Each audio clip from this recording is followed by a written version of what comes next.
In the cult classic movie Pulp Fiction, there's a character that has always fascinated me. The character's name is the Wolf. And the wolf is brought into a messy situation that somebody has created to clean it up. And whenever I find myself responding to security incidents, I can't help but think, how can I be more like the wolf? Because whenever the wolf shows up on the scene, he exudes confidence. He knows what to do, and everybody who looks at him knows that things will be okay. And so in this presentation, I wanted to share with you some ideas how you, when you find yourselves responding to incidents, can be more like the wolf and survive that situation and come out ahead and live to tell a good story about it. And so we're going to talk about how to tell that story about what happened during the incident. Keep in mind that the wolf never needs disclaimers. So let's move past this slide and on to the next one, because I will be showing you a lot of excerpts from incident reports. Now, you might be able to see them on the screen, but also I want to make it easier for you to see this perhaps on your phone if you prefer. So scan this QR code if you're into that sort of thing. If it feels safe taking candy from strangers at this event, surely it is safe to scan QR codes from those who are on stage. So this will take you to the slide deck of this presentation, and this way, if you prefer, you can follow along and look at the excerpts of the reports that I'll be showing you throughout.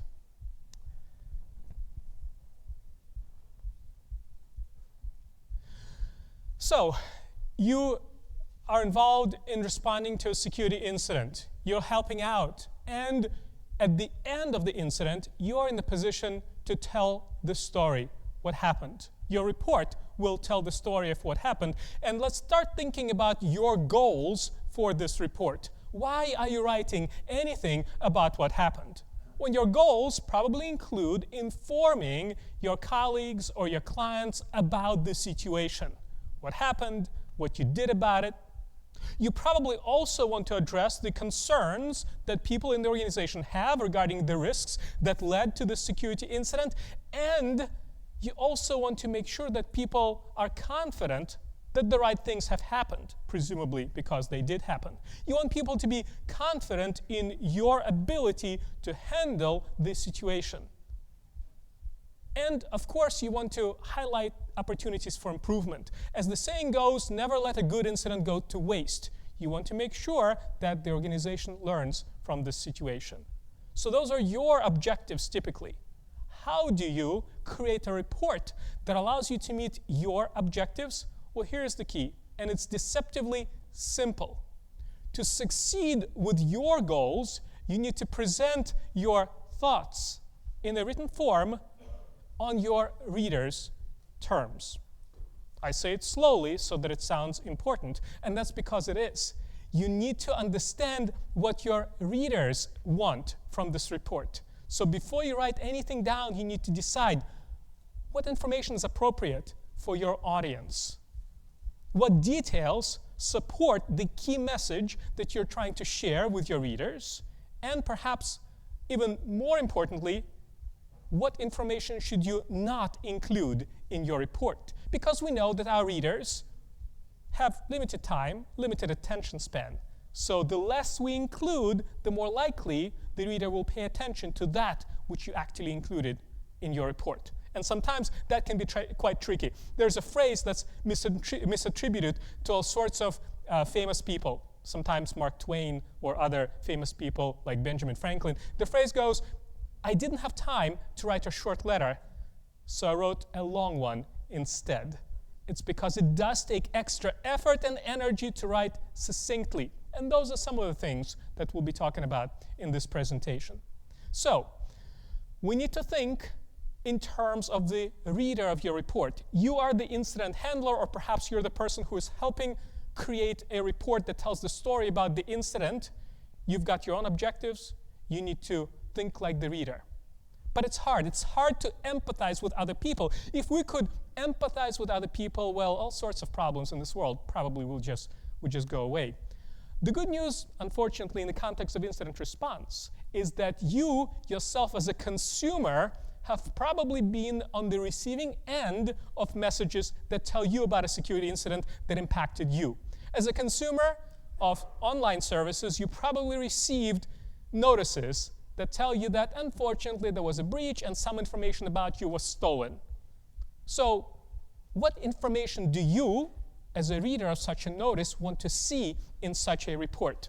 So take a look at this excerpt from a notification to a consumer about a data breach and think about what's missing. Why does this message leave you unsatisfied? Let me pause for a moment to let you read this.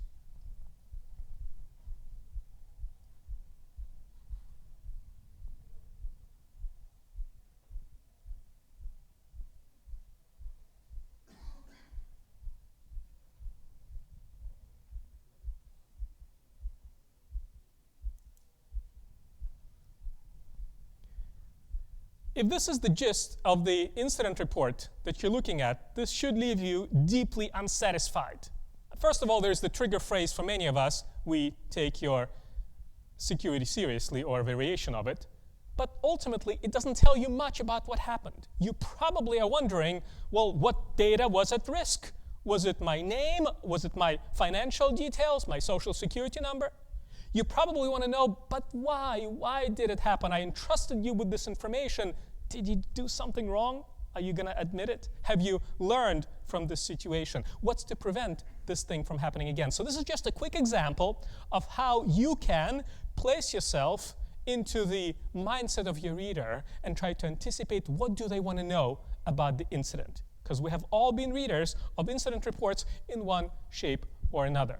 And so, at a SANS conference, I teach at SANS sometimes, and several years ago, we handed out surveys to participants of an event. It was a big event, and we literally asked security professionals, what do they want to see when they read incident reports? We took that information from a lot of people, we collated all of this, we looked for trends, and we created, well, an excerpt, a summary of what people want to know. So this is what I'm sharing with you right now, not just my opinion, but this is based on what I have seen people wanting to know about an incident. And none of this is particularly surprising to you. People want to know what happened and when did it happen.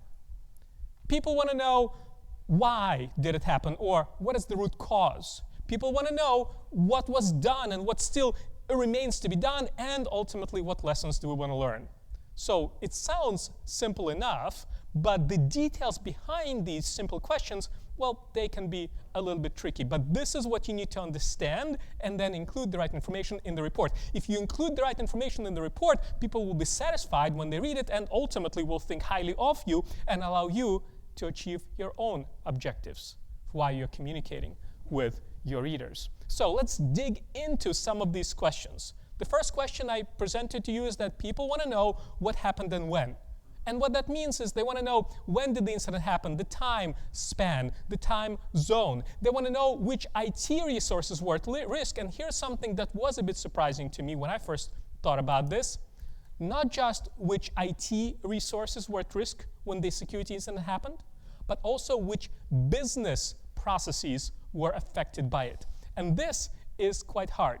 If you are an incident responder, or if you're helping the team respond to an incident, you're probably a technical person, and you know the server name, the data center identifying details, the networks that were involved. You know the geeky technical details, and you can explain to your readers, server XYZ was compromised. But a lot of your readers won't know what server XYZ is. Some will want to know about those techie details, but a lot of your readers probably will be management personnel who ultimately want to know, so why does this matter? How did it affect the organization and our business? And if you don't include this information in your report, then they will be unsatisfied and you're missing the opportunity to give your reader something that they want. And so this is something that I found myself and my teams having to work extra hard to find out. Okay, the server that we're investigating, what role does it play in our organization? What kind of information flows into it? What business processes depend on it? And sometimes you don't know. Force yourself to ask the right people these questions. You will be better informed about the context of the incident, and therefore I believe you'll be a better responder, and you'll also be able to tell a more meaningful story about it. And this means you'll be able to also understand what's the significance of this event. Why does it matter that such and such server was compromised? And if you don't know something, sometimes you just don't know, include in your report a statement that acknowledges that you know the reader wants to know and you just don't know, State in your report, the business purpose of the server is currently unknown. We're researching it and we'll provide an update within 24 hours or something like that. And so let's take a look at this excerpt from an incident report that I believe does a good job answering the questions behind what happened and when. Take a moment to read this and I'll go through this quickly with you.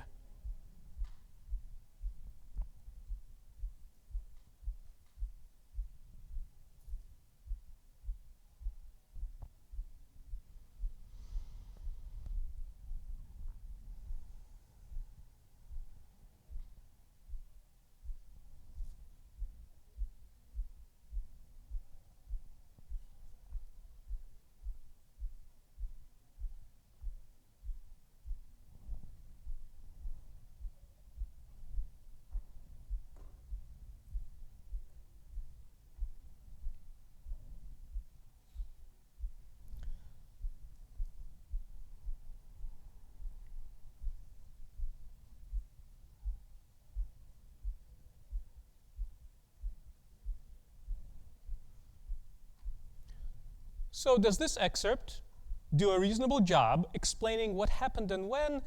I think so. You've got the date, although there is a misplaced comma over there. I don't know if anybody noticed. On May 4th, this thing happened. We know when it happened. We also know which resource was affected. There's a server name that presumably is meaningful to the technical readers of the report. We know which business process was affected by the incident. It was the CI/CD pipeline, and therefore R&D could not run unit tests on any code that they developed while the server was down. Pretty good. What's missing here is the significance of this. Maybe when you write your report, you understand how significant it is that R&D could not run unit tests, but a lot of your readers don't know. Like, is that a big deal? Or we can just shrug this off. State this explicitly, and if you don't know, say that you're researching the answer to this. The significance of the event, people just want to know. Now, what about wanting to know why did it happen, or the root cause? When people say that they want to know why something happened, here's what they really mean. What they mean is they want to know what caused the incident, and I'm not talking about which threat actor was responsible. I'm talking about which controls could have been more effective, perhaps. Did any security mechanism fail? They want to know, so how do we know the root cause? And this is something else that I commonly see missing from the report. The report explains the root cause of the incident, but doesn't give enough information about how we know. And a lot of readers, they need to see a bit more details to confirm that they agree with your analysis. How do we know? How confident are we? Sometimes, and this is another common mistake that I have seen, you as the incident responder or perhaps the author of your report, you want to sound confident, you want to sound in control, you want to sound like you know what you're talking about, but sometimes the data that you're working with is limited and your analysis into the root cause is not conclusive or is not certain. And that's okay, as long as you explain the certainty with which you can review the analysis and confirm that it is accurate. So how confident are we? And also people want to know, hey, by the way, this thing that just happened, is it related to anything that happened in the past?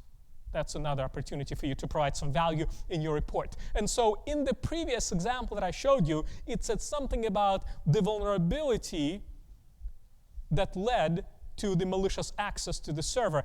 That's not sufficient.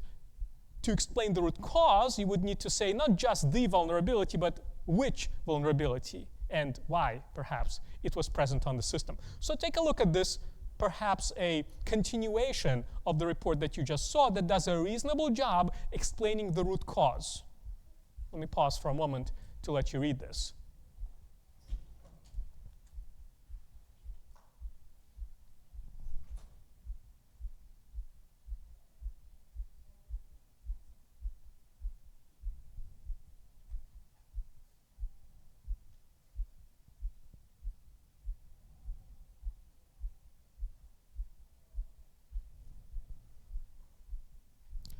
So this is pretty good. It explains what caused it. It wasn't just some vulnerability, it was a specific vulnerability. We have a CVE number. It was a vulnerability in OpenSSH. We want to know how we know this. Oh, the way that we know this is that we analyzed logs on the affected server. And by the way, notice a reference to the appendix. Appendices in your reports are your friends, because there's often so much detail that you wish you could include, but you know that most people will see them and their eyes will start to blur. That's okay. Include these details as a separate file or in an appendix, and this way those who care about seeing the raw data know where to find it. So we know how we know, and we know how confident we are. And here we don't need to overthink it. I'm not saying provide a percentage of certainty. We're confident within 40% likely. No, it's okay if you just say we're pretty certain that this is how it happened. The fact that we have the logs to explain this further confirms your degree of certainty. And connections to past incidents, well, here you have a statement that says, hey, 2 years ago something like this happened. Now, 2 years ago, does that mean that the two incidents are somehow linked? Was it the same root cause? Not necessarily. 2 years is a long span of time. Now, if I knew that something like this happened 2 weeks ago, then I'm thinking maybe there's some relationship between the two incidents, either in the threat actor or in the underlying root cause. All right. So another question that I said earlier, people want to have answered in your report is, what was done and what yet remains to be done? Now, the best way that I found to answer this question is to use elements of the NIST framework for incident response. Yeah, NIST has a pretty good framework that guides us for how to respond to incidents. Because if somebody tells you this thing happened, go do something about it, that sounds very scary, that's very vague. So NIST and related frameworks tell you that when responding to an incident, first you explain or you engage in identification. Tools, processes, people involved in detecting when the bad thing occurred. Then you contain the bad thing. If you have malware spreading your environment, somehow you contain it. Then you eradicate it. You get rid of the malware, for example. And eventually, you recover from the incident to your regular state. So a good way to discuss at a very high level typical incident response steps is to say that they go through these phases: identification, containment, eradication, and response. I didn't make it up. NIST and other security professionals agree that this is reasonable. And so I find that when I tell a story about what was done and what remains to be done, I just create my sections according to these names, and that tells a good story in a way that allows the narrative to flow and be understood. So that's a lot that I'm sharing with you that you might need to remember. And when we're responding to incidents, everybody is typically stressed out. There's a lot of people involved. There's a lot of information involved. It's easy to lose track of who is doing what. And that's why I'm a big fan of bringing a template or a checklist into the situation. And so the template that I want to share with you related to this presentation is one that I created together with my colleagues, which allows you to write a pretty good incident response report. You're welcome to download it and customize it. It's available in Microsoft Word and PDF formats. This is a template that captures what I'm telling you right now. And at my organization, at Axonius, this is what we use when dealing with incidents. Using this template allows us to stay cool, because I look at the template and it walks me through what I need to do and what information I need to capture. This is a form of a checklist.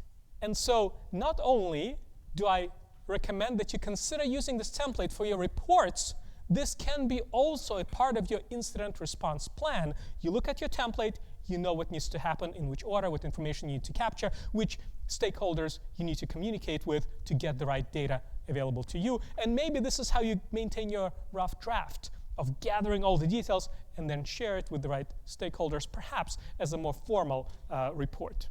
So this turns out to be a pretty useful report template in my experience. So let's go back to the kind of information that this template will remind you to capture when creating your report. At the end of your report, typically there's a section called Lessons Learned. I'm sure those of you who've done incident response know that Lessons Learned serves two purposes.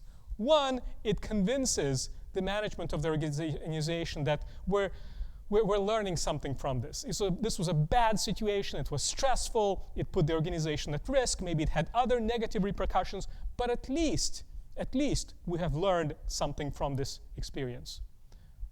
The other purpose of this section is that it allows you to further your agenda that perhaps you could not just a few weeks earlier. And I'm not talking about being Machiavellian and trying to influence people in unethical ways, but the reality is that as a security professional, you probably have opinions regarding which projects the organization should sponsor, and sometimes these projects, I don't know, maybe don't get the attention that you wish that they did. But if those projects are directly related to the incident that happened, you have, in my experience, exactly 1 week to do something about these projects. Something magical about it. It's 1 week regardless of the scope of the incident, pretty much. People will pay attention. And so use that time, capture this in lessons learned. And when I communicate lessons learned, I'm careful to avoid attacking people with my words. I don't want to create enemies within the organization or in my client organization. I want to explain what we need to do better next time without calling out people by name or by team name. Oftentimes, that's counterproductive. So when you capture your lessons learned, be careful not just make vague statements like the organization should have better vulnerability management, or we need to have a checklist for setting up an open SSH server. That alone is missing the opportunity to improve. What I like to do is include this table in my report that captures 3 things about every lesson. One is the action that the organization should take. The second one is who will take the action. And the third one is who will start taking, when they will start taking the action. I'm not able to commit to when the action will be completed, but this, I find, gets the thing going. Otherwise, you just capture your lessons learned in your report, you file your report, and nothing happens afterwards. Write down what needs to happen to learn from those lessons, who should take those actions, and when they're going to take it. This is pretty practical. And then use whatever project management tools you have to make sure that this actually moves forward. So far, when talking about incident response reports, I shared with you what information the readers of your report want to see. Essentially, it comes down to answering the questions that I've captured in the template that I mentioned earlier to you. But information alone does not make a good report. That's not enough. In my experience, there are actually 5 key elements that you need to consider to a successful piece of writing in cybersecurity. Just one of them is information. But the information alone is not enough. You also need to make sure that you have the right tone, the way you communicate, the degree to which you're cool about what you're saying, or the degree of urgency that you have in this very, very, very serious situation. That's an example of tone, and you need to put the words the right way to capture the right tone, to resonate with your reader. You also need to, of course, use the right words, the right terminology, but not too many terminology artifacts that are unfamiliar to your readers. You also need to make sure that you structure your narrative the right way, and you also need to make sure that the thing that you create looks like something that a person wants to read. So I want to briefly show you what this means with a few examples. Let's talk about the tone of your communications. So take a look at this example where we're describing the root cause. What went wrong? You might include in your report a statement like this one. IT failed to patch the server. And it might be factually correct. But now, how likely are your IT colleagues to take you out for beers one evening? Probably not so much. But we in security rely on cooperation and collaboration of others. People don't do what we want them to do because they report to us, because most people in the organization do not report into the security organization. So we need to maintain friendships. But how do you say something like this? Because you need to learn from the situation. IT really did fail to patch that server. How about something like this as an alternative? The server was vulnerable because it wasn't patched. IT should review and automate the patch management process. You see here, I'm not attacking the team or the human. Instead, I am talking about the situation. This is the situation. This is the thing that happened, and here's how this thing could have been better. This is much better received. Now, people still don't like it when you tell them that the situation, well, they should have done something differently about it, but this is less direct and therefore is more likely to be well received. And now you might even add a sentence that says something like, the security team will be glad to work together with IT to come up with practical processes, or something like this, where you say that we're in this together because you probably are willing to collaborate and to help with your colleagues. So this is about your tone. The tone is a wonderful and an elusive thing. The tone is the feeling or the attitude that your readers have when they read your writing. That's incredible that you can use your words to change how the person feels. Isn't it amazing that just a few words that you type into an email message or you put into your report can make the person be angry or actually sometimes quite happy? That's what I'm talking about, the tone. Pick your tone wisely. It's hard to do. It requires some practice.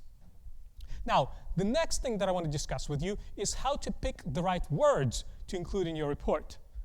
And before I explain what you should consider, let me pause for a moment and let you read this excerpt from an incident report.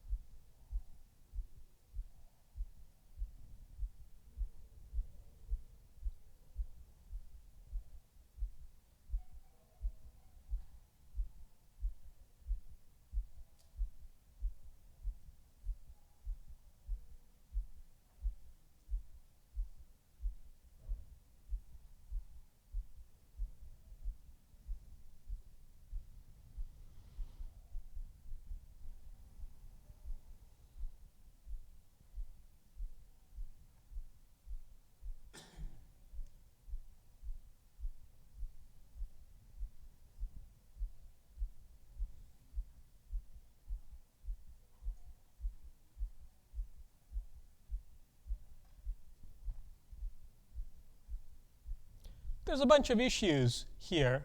You probably have spotted at least some of them, and if this were a smaller room, I'd ask you to call out the issues, but it's not practical for us to do it. So let's see, what issues do I wish that you have spotted, and perhaps you did here with the wording. First of all, there's a lot of unnecessary words. Did you see that? It's unnecessarily wordy. I can get rid of some of these words. Source, host, IPs, addresses, IPs. A predictable pattern of actions, I don't need actions, and so on and so forth. So too many words means that you're consuming your reader's energy unnecessarily. Recognize that the reader will only spend so much time or spend so much energy on reading your thing, and if you use up those pieces of energy, I don't know, we should come up, those of us who studied physics better than I did probably know how to quantify energy. But my point is that when your reader uses energy to read unnecessary words, that means that they run out of patience or time to read words that follow. So unnecessary words here. There's one sentence here that I felt was just too long. Some of you maybe have tried to read it and just got stumbled on it. So keep your sentences a bit shorter, easier to read. Passive voice, I don't know if you'll remember from perhaps your high school English days when they talked about passive voice, and maybe some of you have blocked this out from memory. But the idea of passive voice is that you can craft your sentence without explaining who took the action. That's called passive voice. So when you look at that sentence at the end of this paragraph that says, it is estimated, it's passive voice because you don't know who did the estimation. And the reason why that's bad is because sometimes your reader wants to know who did the action. Like, it is estimated. How trustworthy is that party? Do they know what they're talking about? It is estimated. It's lacking useful information, as opposed to rephrasing this to say something like, we engaged the vendor for a quote, and they estimated that it'll cost this much money, for example. Now you know who did the estimation. I generally try to avoid passive voice because it's an excuse for me to be sloppy and to not include information that the reader probably wants to have included in the report. So passive voice. Then let's talk a bit about the word choices here, the jargon. You've got some industry technical terminology here like SYN packets. Those of you who've done network work before know all about SYN packets used as part of the TCP/IP handshake. Then there's the PCAP thing. PCAP is a file format for creating network file captures. But the question is, does your reader know what you're talking about when you say SYN and PCAP? And the answer sometimes might be yes. You need to understand your reader's expectations and backgrounds. Because if your reader is technical and you do not include the correct technical terms, they will assume that you don't know what you're talking about because you're using jargon that's too fluffy. In contrast, if your audience is primarily non-technical people, or even people who just don't know networking well enough, then they'll stumble upon the PCAP and the SYN thing. And the reason why I think this is a problem in this particular excerpt is because the same paragraph talks about SYN packets and PCAPs and also budgets. $3,500 is usually people who care about $3,500 are not the ones that want to know about the TCP/IP handshake stuff. So this means that this paragraph is actually going to be very successful at alienating all of your readers. So therefore, this is something that you would want to split into several sections of the report or multiple paragraphs perhaps. So keep this in mind. You must use the right jargon for the right audience. So what else was here? Oh yeah, I just mentioned the audience of this paragraph is unclear. So in this previous example, we had a number of words that were just unnecessary. And the reality is that it is very hard to write and be succinct at the same time. At least I try, and I usually don't succeed at the first try. So here is a challenge that I have posed to myself, and I would pose it to you as well. Try this. Type up a paragraph. You're writing about something that happened. You're talking about an incident. Maybe this paragraph goes into an email message or into a formal report. And probably when you're typing it, you're trying to use the right words and you're trying not to be wordy. Once you finish writing that paragraph, look at it again. And I bet if you challenge yourself, you'll succeed at cutting that paragraph by at least 20%. For me, it always works. I think it's just the way that the human brain thinks. You're typing things up, and until you're done putting your thought on paper, you don't know which words might be unnecessary. So write your paragraph, come back to it. I bet you'll succeed by cutting it by 20%. So get to your point faster, and then scrutinize each word that you're including in your message or in your report. And the mantra that I keep repeating to myself is, when in doubt, cut it out. If I'm not sure that I should include certain sentences, certain words, certain information, I'm going to put it in the appendix or just remove it from the report. So be brief, but at the same time, not at the expense of the information that your readers need to see in your report. We talked about that in the beginning of this talk. Now, one of the things that I just mentioned to you is to open with the idea that your readers care most about. And this is very important and very difficult to get right unless you practice with it. The way to think about this idea is that you present your bottom line or the most important takeaway first. Don't delay it. People want to know right away. Now, this is not how many of us were taught to write. If you remember writing, I don't know, academic papers in college perhaps, you were taught to write in exactly the opposite way. You were taught to state your hypothesis, then describe your research, then talk about your observations, and at the end you say, and this is why this thing that I did not work. Or this is why this is what I believe is the truth. That's not how people in the modern business context want to get information. You yourself, just tell me up front, just give me the thing. And then if I cared about the thing, I'll read the rest of your email or your report. Give the most important information first. That's the biggest gift that you can give to your readers. Don't make them wait for it. And this principle applies throughout your report. It even applies at the title of your document. Sometimes we don't think about it. We might label our incident report something generic like Incident Report May 2024. That's a missed opportunity to get your idea into the reader's mind. Because some of your readers will only read the title of the report. And if all they read is some generic statement and move on because they think it's not interesting to them, you've missed an opportunity to infect them with your mind virus. You want to use this opportunity to tell them something about the incident. Data loss prevention tools worked at containing an incident. Ooh, and now they know that that thing that they paid for a year ago is paying off.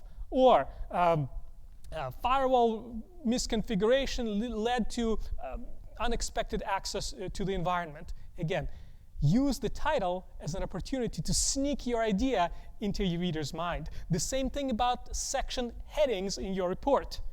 A heading of a section is its mini title. So rather than using generic section headings like incident containment process, just say what containment involved, what's the key takeaway.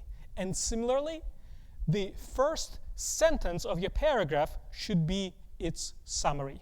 Assume that your reader won't read the rest of the paragraph. But the way that their eyes glide down the screen is they jump from the beginning of one paragraph to another. So even if they don't want to, even if they're just lazily scanning the screen, their eyes are reading at least the first sentence of every paragraph. So here's your opportunity to sneak your ideas into their mind. And so this is about the structure of your writing. If you want to share key ideas with your readers by presenting them as the opening sentence of every paragraph, that means that you're thinking about how to structure your narrative so that the key idea is one idea per paragraph. Each paragraph has its own key takeaway. And so if you just glance at what you see on the right side, and I expect you not to be able to read these words because you probably don't see it with the right level of detail, that's fine. I just want you to notice that structurally there is useful information at the title of this document, or perhaps it's a heading. It's not something generic. There is also a set of sentences. Each sentence opens its own paragraph and acts as the summary of that paragraph. This is how you give the readers the most important takeaway first. That's the structure of your report. Very important. And by the way, the structure is directly tied to the way that your report looks. People have so much content that we look at all the time. You know what I'm talking about. There's emails and Instagrams and I don't know what else people read nowadays, news perhaps. And you read a piece of content, and the first thing that you're thinking about is it going to be useful to me? Should I just look at something else? We're distracted all the time. And so, if the piece of content that the reader is presented does not look inviting, they're probably not going to read it. Even though it sounds useful, they'll be like, I'll come back to this later, and they never will. And so look at this excerpt from a real-world incident report that I don't expect you to be able to see the words of, but I bet at a glance this looks pretty uninviting. The words are strangely bold-faced, and I don't know, just when I look at that, I somehow don't want to read it. But look at what you can do with that piece of content to make sure that your reader doesn't feel grumpy about having to read it. What you could do is take that same content that I just showed you and reformat it a little bit. I added a bit of structure to it. I broke it into small sections. Each section has a name that perhaps could be more informative, but you glance at that, and I bet now this looks more inviting. Now you're thinking, okay, I can spend a minute on this. That's what it means to have the right, clean, consistent look to your content. And this includes your email messages. If you just have one long paragraph in your email message, well, that means that the person will look at it and it'll just look like a wall of text that's uninviting, uninteresting. They're not going to read it. So this is about looks. And so let's summarize what I just shared with you. Because inside of you are 5 wolves that all need to be fed by you to create a successful incident report. I talked about these 5 wolves here. Let's see if you remember this. The first thing that we discussed was how to have the right what in your report? The right information, that's right, yes. The next thing that I talked about is that your report needs to have something else. This elusive thing, this feeling, the right tone to resonate with the reader and make them feel the way you want them to feel after they read your content. The next thing that we talked about was picking the right words. That's right, the right words. All right, what else? What else? How about another? Your report has to have the right structure so that it's easy for the reader to find the information that they want as they skim through your writing. And then finally, we talked about your content having the right look. That's right, so that the content looks appealing and inviting and is more likely to be read by you.